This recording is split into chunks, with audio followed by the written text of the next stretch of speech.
کیا عورتوں کا قبرستان جانا منع ہے؟ اگر جا سکتی ہیں تو کیا کسی خاص وقت کا تعین ہونا چاہیے؟ قبرستان جا کر عورتوں یا مردوں کے لیے قرآن پڑھنا یا نوافل پڑھنا منع ہے۔ اگر نماز کا وقت ہو جائے اور وقت تھوڑا ہو، جیسے مغرب کا وقت ہوتا ہے، تو کیا نماز کو قضا کر دینا چاہیے یا وہیں پڑھ لینی چاہیے؟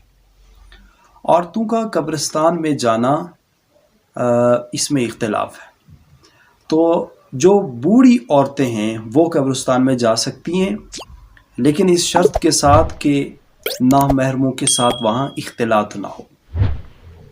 اور جو جوان عورتیں ہیں وہ قبرستان میں نہیں جا سکتی ہیں۔ اور تیسرا آپ نے پوچھا کہ وہاں تلاوت کر سکتی ہیں یا نہیں، تو اس سلسلے میں عرض ہے کہ تلاوت تو کر سکتی ہیں لیکن آہستہ آواز میں، اور وہاں نفل پڑھنا جائز نہیں ہے۔ لیکن اگر فرض نماز کا وقت ہو گیا تو اگر قبریں سامنے نہ ہوں تو آپ کسی ایک کونے میں نماز پڑھ سکتی ہیں، البتہ نفل نہیں پڑھ سکتی۔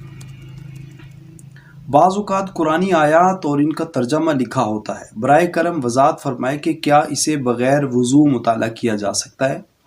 اسی طرح کچھ اور کتابیں یا اخبار جن میں قرآنی آیات یا صرف ان کا ترجمہ احادیث نبویہ یا ان کا ترجمہ تحریر ہوتا ہے، وضو کے بغیر پڑھی جا سکتی ہیں یا نہیں؟ دینی کتابیں جن پر آیات یا احادیث مبارکہ لکھی ہوتی ہیں ان کو بغیر وضو کے آدمی پڑھ سکتا ہے، لیکن ان پر ہاتھ نہیں لگا سکتا۔ بعض لوگوں میں یہ بات مشہور ہے کہ بیوی کا جب انتقال ہو جائے تو خاوند نہ تو اپنی بیوی کا منہ دیکھ سکتا ہے نہ ہی اس کو ہاتھ لگا سکتا ہے، حتیٰ کہ چارپائی کو کندھا بھی نہ دے، اور نماز جنازہ میں بھی شریک نہ ہو۔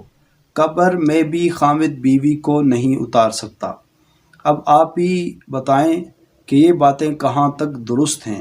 کہتے ہیں کہ بیوی کے انتقال کے بعد خاوند غیر محرم بن جاتا ہے۔ بیوی کے انتقال کے بعد شوہر اس کا چہرہ تو دیکھ سکتا ہے، ہاتھ نہیں لگا سکتا، اور اس کو کندھا بھی دے سکتا ہے، نماز جنازہ میں بھی شریک ہو سکتا ہے، اور اگر اس کے محرم رشتہ دار موجود ہوں تو محرم رشتہ داروں کو قبر میں اتارنا چاہیے۔ اگر نہیں ہے تو دوسرے لوگوں کے ساتھ یہ بھی شوہر بھی اپنی بیوی کو جو مر چکی ہے اسے قبر میں اتار سکتا ہے۔ اور یہ بات صحیح ہے کہ دنیاوی احکامات کے اعتبار سے میاں بیوی کا ایک قسم کا تعلق ختم ہو جاتا ہے۔